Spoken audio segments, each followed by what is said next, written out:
Alrighty. So I am going to begin this evening by um, reading part of not my book, but actually my book proposal. Many of you have already read it, um, but it's going to be part of our teaching tonight.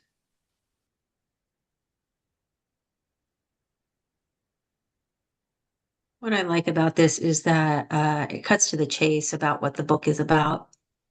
And also cuts to the chase of uh, what I'm thinking. Okay.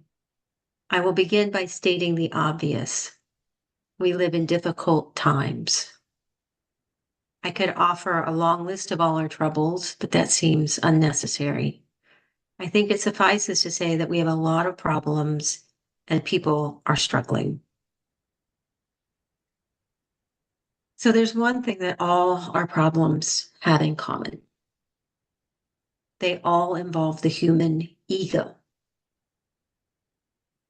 Here is a very bold and seemingly simplistic statement. I'm going to give you the root cause of all our problems.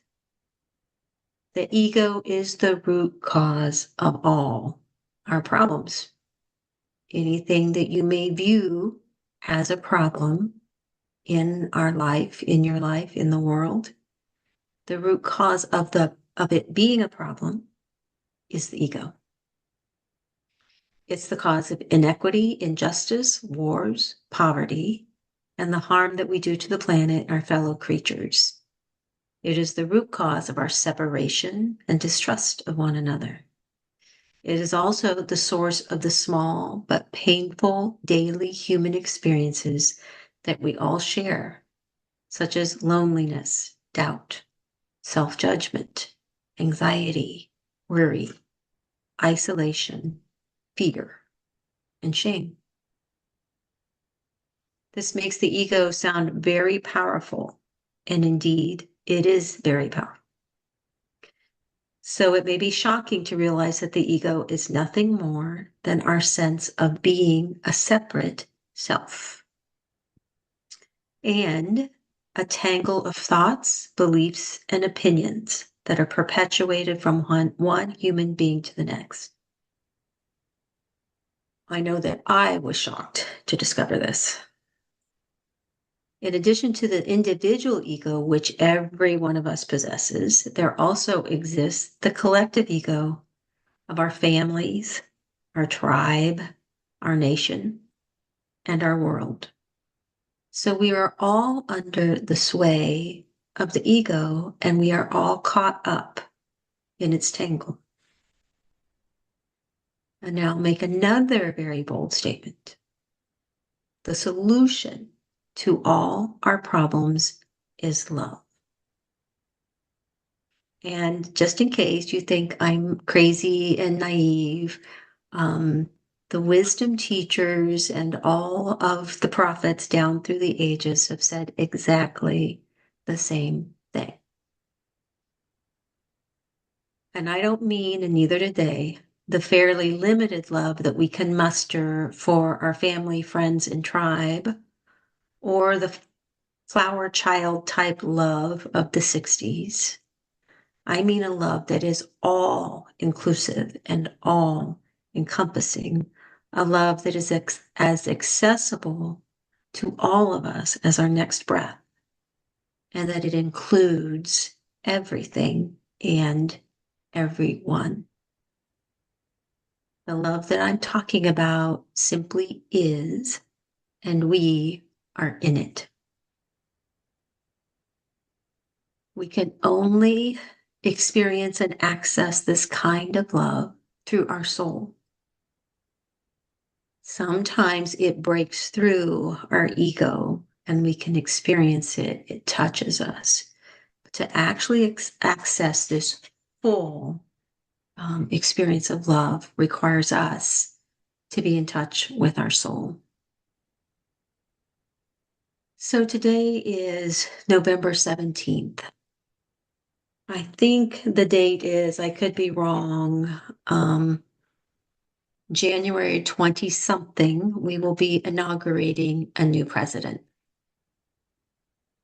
I am going to invite all of us, challenge all of us, I think is a better word, to go on a ninja journey of love between now and that date.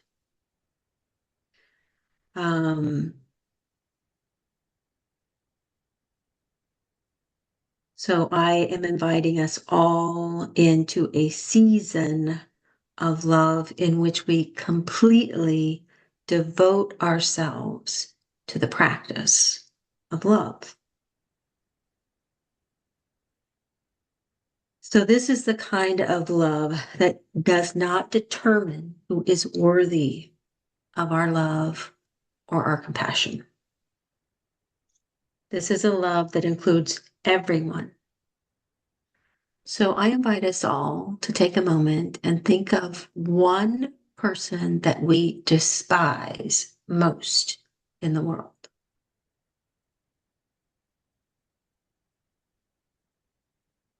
And then I invite us to think of someone else that we despise, who we believe the world would be a much better place without.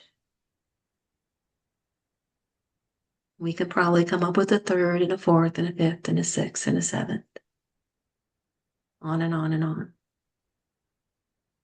So whether we like it or not, this love includes all of those people. And I am inviting us to include them. So the good question is, why? Why in the world would we do such a thing? Will it change anything? Will it change them? Will they become better people? So I can guarantee you that it will change things. I can absolutely guarantee it.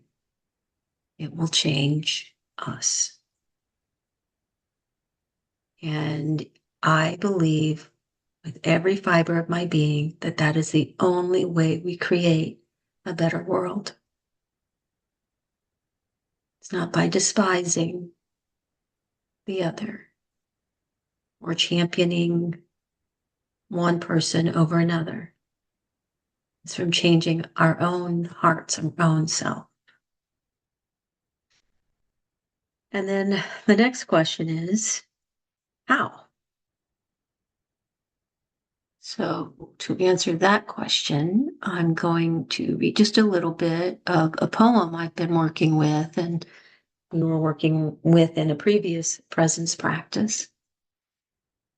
This is from Pastor Steve, who writes a poem every day and sends it to my email.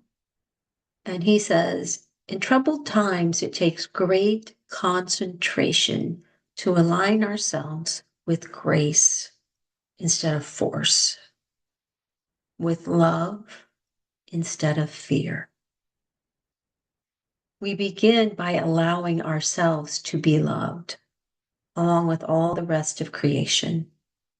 And then we fall into that love and let that love flow through us into the world.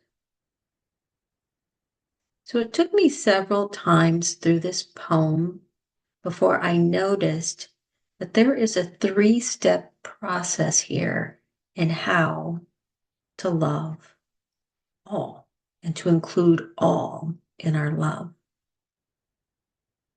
We begin, he says, by allowing ourselves to be loved along with all the rest of creation.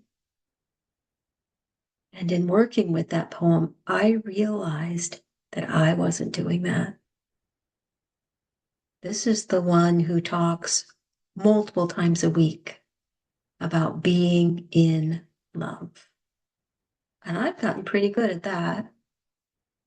But I was skipping that first step of actually allowing myself to be loved, to spend time in a space where I'm saying, bring it on in. Bring it on in to me. The second step is the one I've been doing pretty good here. We fall into that love. We surrender ourselves into it. We let go into it. And then the third step happens all by itself.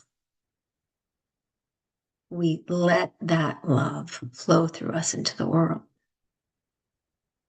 But the practice that we do sets us up for that letting the love flow. Because we do this practice of letting air flow in and flow back out again. We're already getting good at that what flows in can flow back out again. So as we go into our practice tonight, we're going to really focus. I'm going to bring this first step of letting ourselves be loved.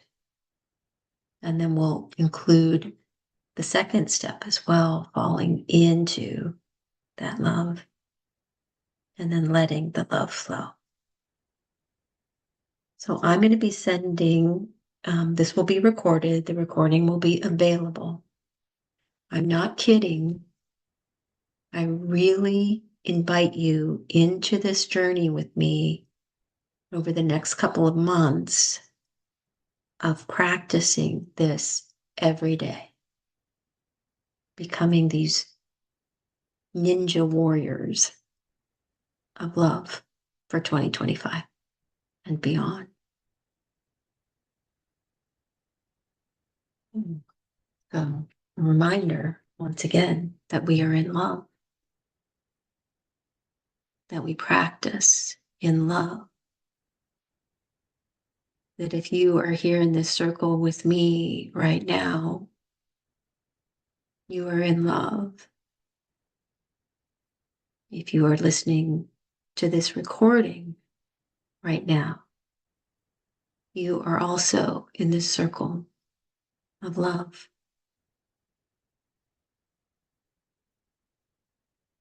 So I invite you now to drop down into your own experience. Notice how this talk of love might be affecting you right now.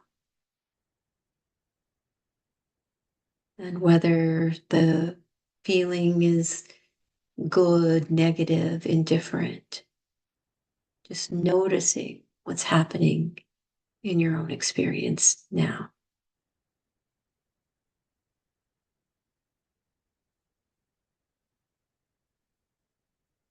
And when you notice it, to simply name it silently to yourself.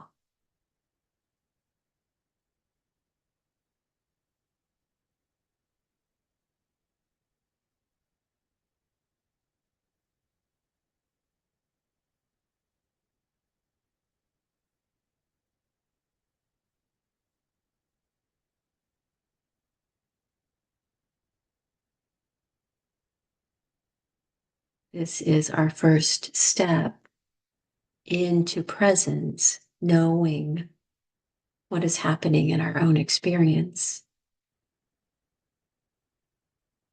So we deepen this presence with ourselves by bringing our awareness to our body.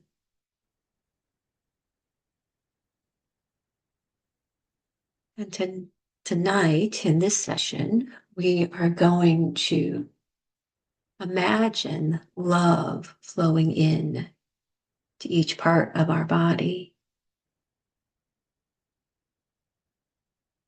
And allow that love to be something coming from outside of yourself. It's not us loving ourselves. This is us being loved by the love that is. So noticing your feet,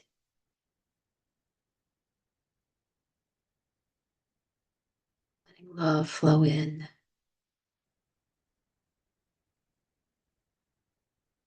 Noticing your ankles, your lower legs, and your knees, and imagining love flowing in.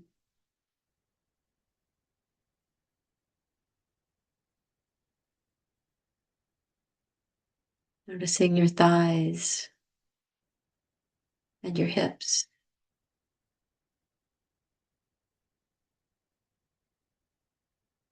Noticing love in all those parts of you.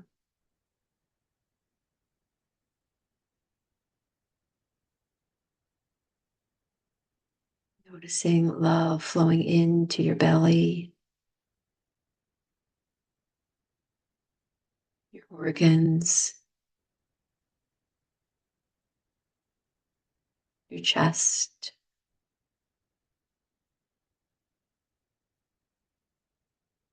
and your own beating heart.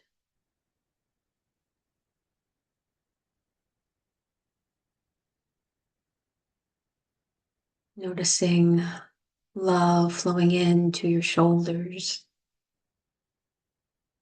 your arms, and your hands.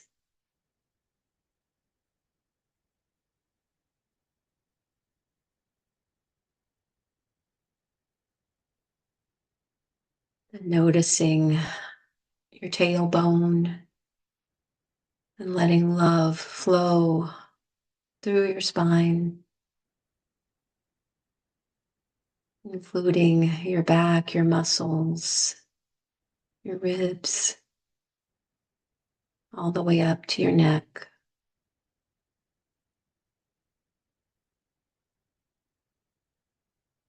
Noticing love flowing into your scalp and your face.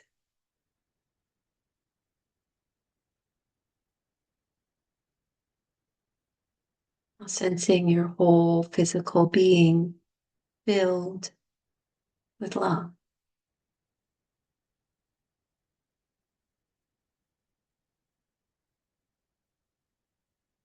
Experience yourself present here, now, filled with love.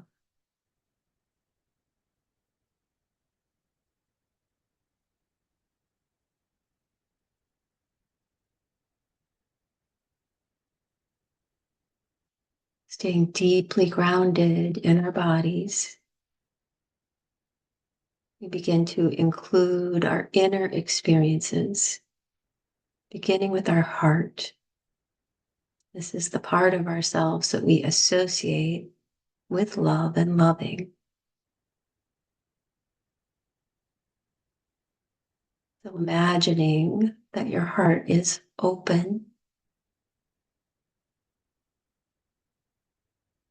There's no obstruction to your heart receiving love.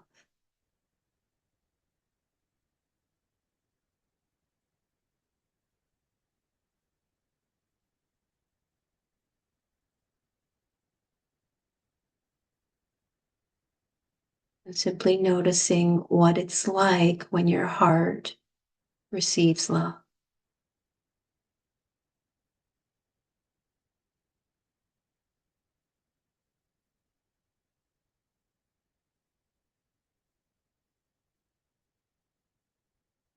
And noticing spiritual part of you. I call this our sense of aliveness.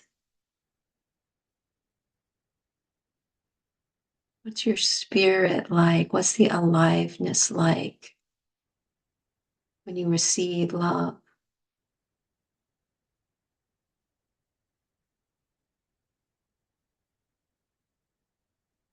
Do you notice any energy, flow, vibration? Any images or colors arise?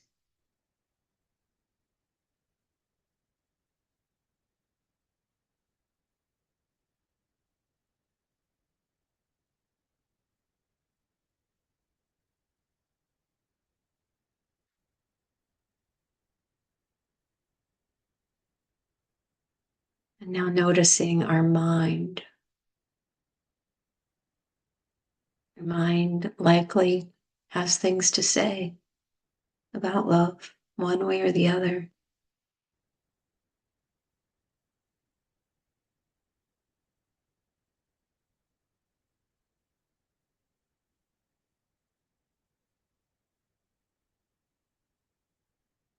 Now experiencing yourself as one whole being, body, heart, spirit, mind, all filled with love.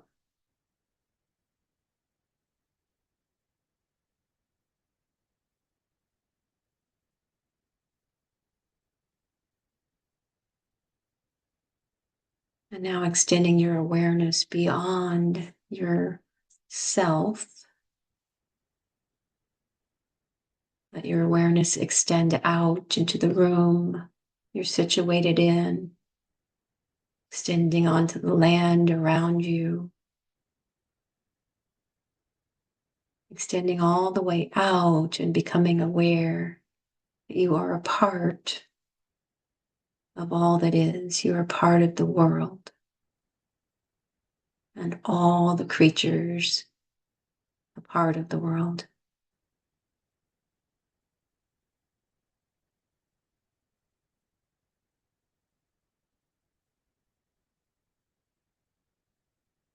That they are also loved in exactly the same way that you are.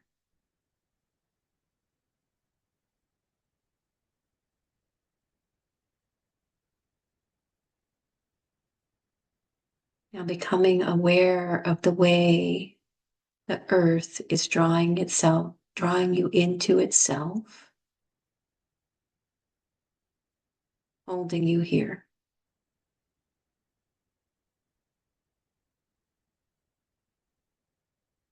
And seeing if you can allow the earth to hold you.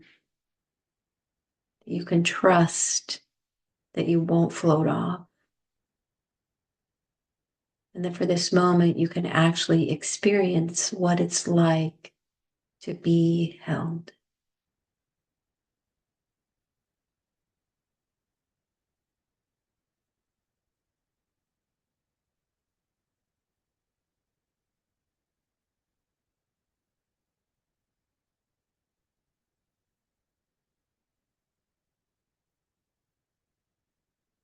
And now recognizing or imagining that love holds you in exactly the same way.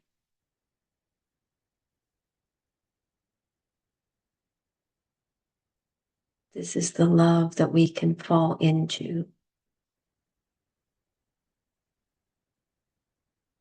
The love we can give ourselves over to.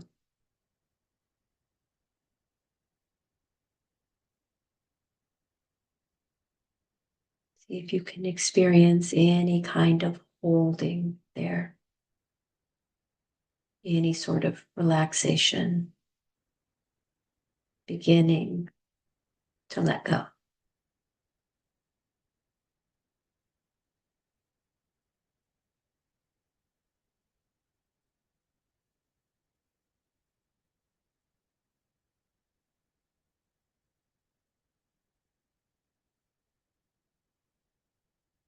And from this place of presence, your whole being in love, the sense of being held, observing the breath as it flows into the body and flows back out again.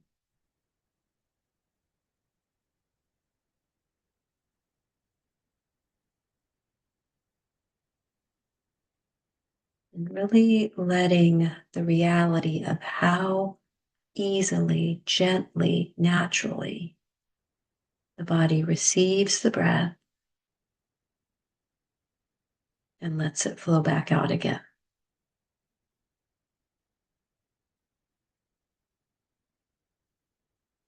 Just for the next few breaths, be in that rhythm.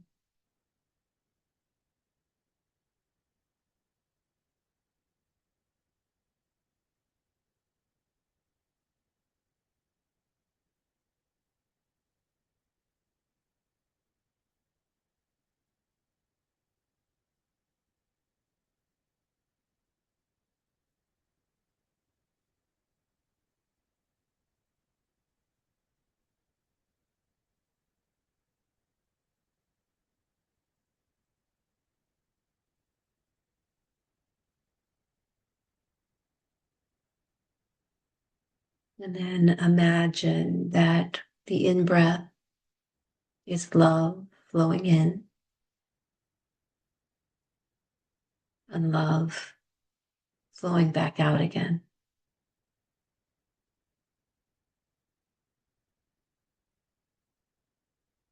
And again, noticing how natural that is.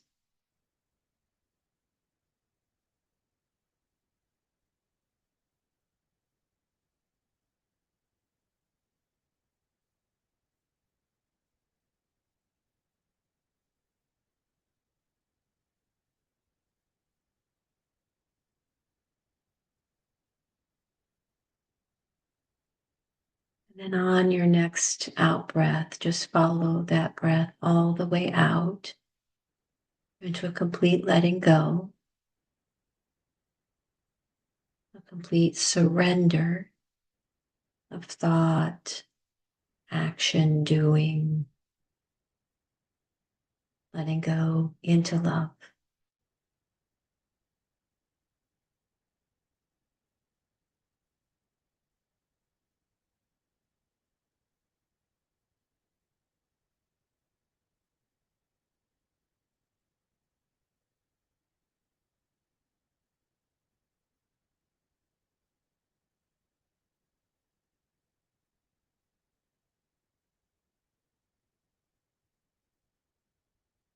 As we become well practiced at this surrendered place, this letting go,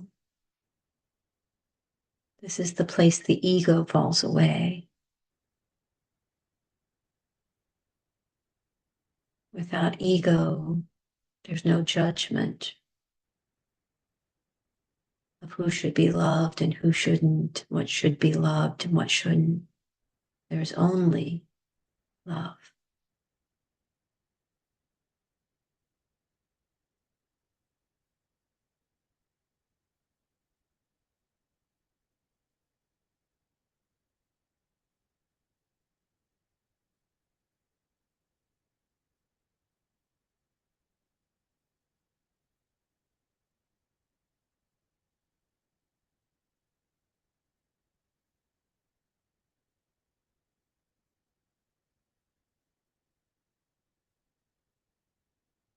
Thank you so much for practicing with me and supporting my own practice. I love you all.